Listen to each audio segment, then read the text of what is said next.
Hello there, Code Monkeys, and welcome to another episode of Disney Direct DVDs. Disney, oh Disney, you shaped most of my childhood, yes you mean a lot to me. I think it's pretty safe to say that Pocahontas is not really one of Disney's more beloved works. People have often derided the movie for being rife with historical inaccuracy, and some even claim it to be offensive to the memory of Native Americans who died as a result of the colonization of the States. Now, I've never really been a big believer in the notion that Disney should be chastised for making movies that are inaccurate to the source material. Frankly, I think it's the job of parents and teachers to educate kids on real-life events. And if you're allowing kids to get their fact from Disney movies, that's more your fault than Disney's. But the backlash against the inaccuracies of Pocahontas was so great that Disney just seemed to throw up its hands and say, you know what? Fine. You bastards want some history? We'll give you some damn history. And this was the result. Pocahontas 2, Journey to a New World. Is it any good? Well, I'll see you after the intro to find out. Code monkey, get up, get coffee. Code monkey, go to job. Code monkey, have boring meeting with boring manager Rob. Rob say Code monkey very diligent, but his output stink. His code not functional or elegant. What do Code monkey think? Code monkey think maybe manager wanna write goddamn login page himself. Code monkey not say it out loud. Code monkey not crazy, just proud. Code monkey like Fritos. Code monkey like Tab and Mountain Dew. Code monkey, very simple man with big, warm, fuzzy secret heart. Code monkey like you. Code monkey like you.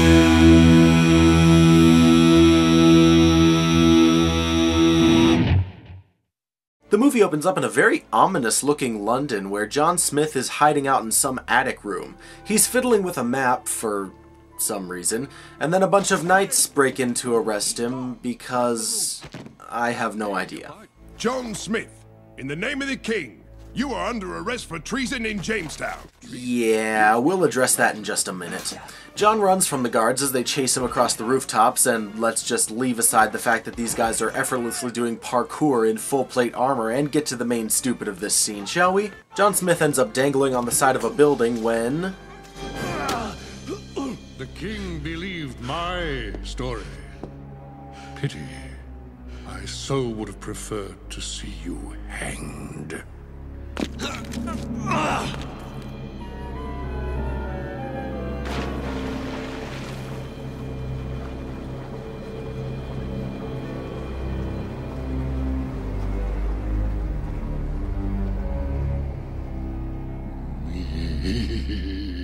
Oh boy, that was a lot of dumb in a very short amount of time, so let's rewind for a second and break this down. First of all, Radcliffe was awful lucky that the one ledge John jumped to just happened to be the same one he was hanging out on, and don't even tell me Radcliffe's fat ass was hopping building gaps. Second, it's pretty obvious that John isn't actually dead here. I mean, there's no way they would just punk him out like that. So did Radcliffe just walk away without making sure he was dead? That wasn't exactly a long fall. There are high dives with greater distance from water than that. Did he just assume he died? Dude, go down to the river and look for his body. Won't even take you that long. Third, this whole "the king believed my story" thing, yeah, I'm officially calling bullshit. The first movie established that, in Radcliffe's own words, he's never been a popular man, and the governance of Jamestown was his last chance to not screw things up. But even if the king was giving him the benefit of the doubt on this one for some reason, it wasn't just Radcliffe's word against John's. It was Radcliffe's word against everyone else who brought him back to London in chains. But even if we accept that Radcliffe somehow convinced the king that everyone else on the ship was lying, why did he wait until now to arrest John? Remember that whole gunshot wound thing? Why did he wait for Smith to make a full recovery before attempting to apprehend him? And fourth, I know this is a minor point, but what the hell is up with that smile? I haven't seen a creepy grin like that since the extended cut of Lord of the Rings. My master, Sauron the Great, bids thee welcome. So the whole story of this movie is that Radcliffe is trying to convince the king to go to war with the Indians. The king says that Radcliffe can prepare the army, but they won't be launched until this dude named John Rolfe returns with the chief of the Indians to discuss a peaceful resolution first. And no, John Rolfe looks nothing like he did historically. The movie then shifts over to America, and we see that instead of helping her people transport food and supplies, Pocahontas is getting into a snowball fight with her best friend. You say free spirit, I say lazy bitch. But Pocahontas sees the compass John gave her, and she's quite sad. Understandable, I bet she does miss him a lot. Oh, much time has passed since the news of John Smith's death. Wait. What? Much time has passed since the news of John Smith's death. How does that even work? How do they know he's dead? When were they told this? John Rolfe hasn't arrived in America yet, so did they just send another boat ahead with that information? Why wouldn't he have been on the first boat out of London if he was on a diplomatic mission? The timeline of this movie is all over the place, man. I know you are right. It's just hard to say goodbye.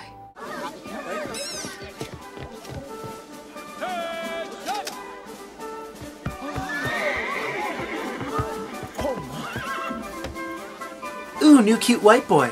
Yeah, she seems real broken up. Oh, and by the way, Pocahontas has a song here. I know I tend to gloss over the music in these things, but really it's only because there's not much to say about them other than, it's okay, but it's not as good as the first movie.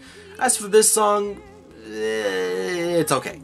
Moving on. Evidently tensions are high in Jamestown, which kind of flies in the face of that whole peaceful resolution that occurred at the end of the first movie, but whatever. Rolfe overhears some women talking about how Pocahontas would never allow the Indians to wage war. Figuring that Pocahontas must be the chief of the tribe, he goes to meet with them. According to the customs of Greater Britain, I would like to present this horse as a gift of peace to the mighty Pocahontas. Daughter, this beast is for you. No, I'm sorry. It's my fault. This horse, it's meant for... Pocahontas, your king said. Or did he speak falsely? No, I mean, never. It's just that this is... Diddly-bink-dee-bink, boing! I would like you to sail back with me to meet my king. I do not want the Pale Chief's land. He wants mine. Why doesn't he cross the salt water to see me? I'm afraid that simply isn't done. It simply isn't done. Oh, god damn it, shut the hell up! So it's decided that Pocahontas will serve as an ambassador, but she's nervous about taking the future of her people into her own hands, so she asks Grandmother Willow for some advice. What if I can't bring peace? What if I'm destined to fail? What if I make things worse? What if I can't make them listen? What if the sky turns to fire and your nose falls off? Whoa! This is a Disney movie, right? So, with that, lively pep talk done, Pocahontas gets ready to cross the sea with Rolfe. The whole tribe comes to see her off, and really, you'd think she was planning on dying there the way they treat the situation. Do not forget this land. I am all mystical and Native American-y. However, the chief sends one other person along with Pocahontas. This is Mata Maken. Really? Do you even know who Mata Maken was? Yes, he did accompany Pocahontas to England, but the dude was a shaman. He certainly wasn't a big, dumb bodyguard type. Actually, for all the historical inaccuracy of this guy, Mata Maken is my favorite part of this whole movie. He spends every moment of his on-screen time not caring about anything that's going on. This dude has precisely one reaction to everything. He could fill the Atlantic Ocean with all the craps he doesn't give. Well, on the way to England, we see love start to grow between Pocahontas and Rolfe. Contrived, forced, unnecessary love. We then proceed into our second song of the movie. It's pretty typical Disney sequel fare, and the only reason I bring it up at all is because of this line. Wait and see. What is to be or not to be? Really? Really? Okay. Remember the first movie? The first line of the first song in that film is, "In 1607 we sail the open sea." Hamlet, which is of course where "to be or not to be" comes from, was written in 1601, over half a decade before this song takes place. This isn't hard stuff to get right, guys. Well, everything is going pretty well until Sunshine here shows up. He gloats to Rolfe about how the king has authorized him to lead a war on the Native Americans. The king has appointed me to lead an armada against the savages. Don't tell me you didn't know. The king wants his gold. There is no gold. Another barbarian lie. Okay, seriously, what is with the mouth? Another barbarian lie. Another barbarian lie. As soon as the ships are armed, I set sail to destroy the heathens and reclaim Jamestown for James. And here to help me is my son Wendell and his Yanko-Rip-O-Matic. It yanks and rips. Oh, what, you think I'm harping on this too much? You think I'm being a little bit too picky with this one? Well, you ain't seen nothing yet. I got mouth jokes. I got mouth jokes coming out the wazoo. I got a mouth joke for every scene.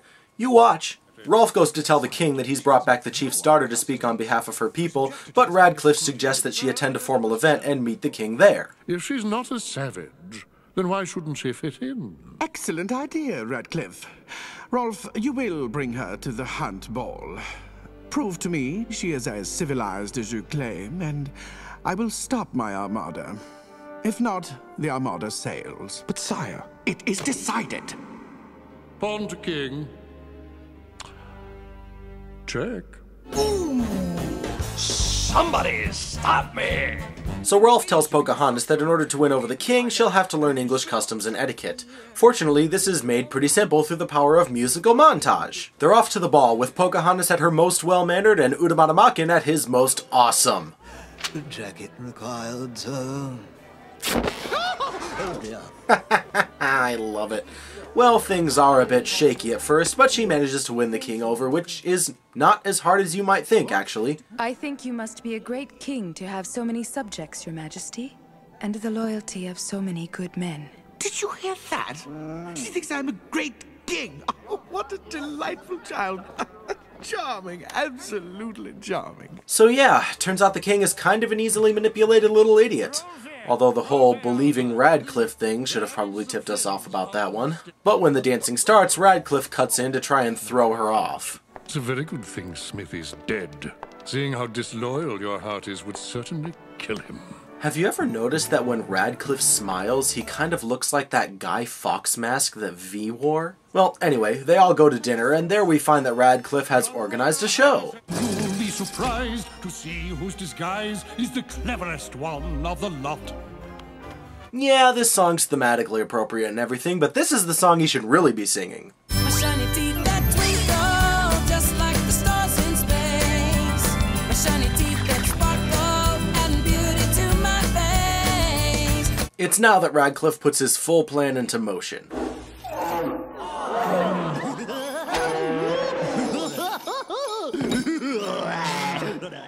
Sire, please stop this. She doesn't understand. Oh, nonsense. Everybody loves a good bear baiting. And you might be right, except for the fact that what you're showing us, it's not bear baiting. In England, bear baiting was a blood sport that involved setting hunting dogs on bears that had been chained up to stakes. You know what it didn't involve? Bothering the bears with pitchforks. It's not like this is hard to get right. Figuring this out literally took me 2 minutes of research. You're telling me that in all the time spent making this movie, you couldn't spare 2 minutes to find out what bear baiting is? So of course Pocahontas stands up for the bear, and the king has her and Mata Maken imprisoned. Then we cut to a bar where there's some guy telling everyone what we just saw.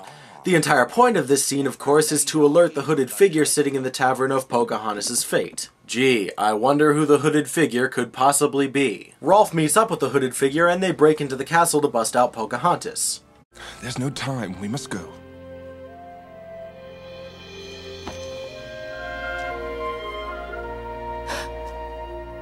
John Smith. Oh my god, I totally didn't see that coming. So they all escape, go into hiding, and the Johns keep trying to decide what Pocahontas should do at this point. She runs off in frustration, but with the power of fluorescent leaves, she figures out what she has to do. The next day, the king's court has convened, and they break in to talk to the king. The king calls for his guards, but Mata Maken has taken them out. All 2 of them. Pocahontas and John Smith convince the king that Radcliffe has been lying to him, and since this is the most easily manipulated king in the world, he changes his mind again, and decides Radcliffe must be stopped.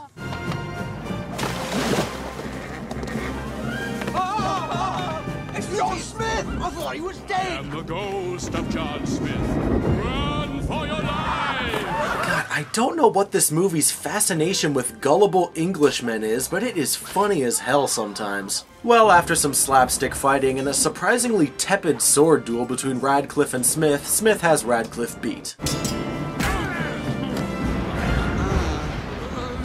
Please, don't hurt me, Smith. I was just doing my duty. Sheathe your sword. Surely you Wow, man. Good is dumb. If it were I would have killed you years ago. As I was saying, I never liked you, Smith. I hereby sentence you to death. Goodbye, Smith.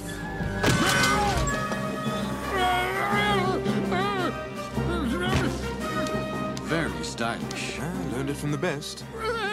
Pity. I so would have preferred to see you hang.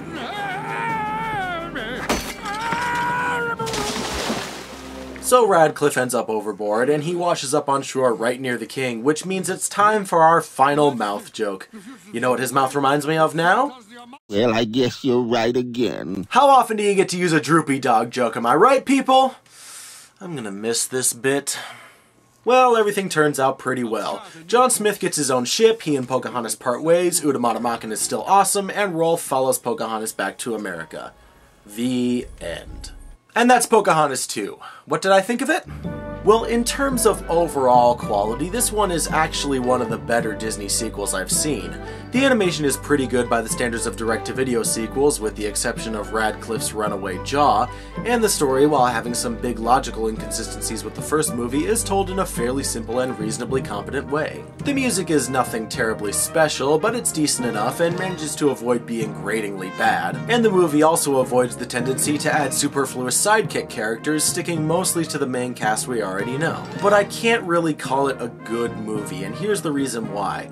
I have no idea why this movie pretends to care about history. The whole idea behind introducing John Rolfe and bringing Pocahontas to London seems to be an effort to ground this story in real history. But beyond simply knowing that certain things existed, this movie gets almost all the historical details completely wrong. The timeline of the movie is completely screwed up. Mata Maken is nothing like his historical counterpart. Pocahontas returns to America instead of remaining in London. And the movie can't even get the simple concept of bear baiting right. What I don't understand about this is why they would even bother in the first place. The people watching this movie who don't know the history are going to be put off by giving Pocahontas an entirely new love interest for no apparent reason, and the people who do know the history are just going to be angry that this movie butchers it. I guess the lesson here is that you've got to know your audience. Even Twilight is smart enough to know what its audience is. It may be condescending to its audience and it may insult their intelligence at every possible opportunity, but at least it knows who they are. This movie, it just doesn't seem to have a clue who its audience is, and if you don't know who you're making a movie for, you might as well just not make a movie, you know what I'm saying? Well, I've been rambling about this long enough, so I'm just gonna close this review out now. Hope you all enjoyed it, and until next time, Code Monkeys, I'll see you later.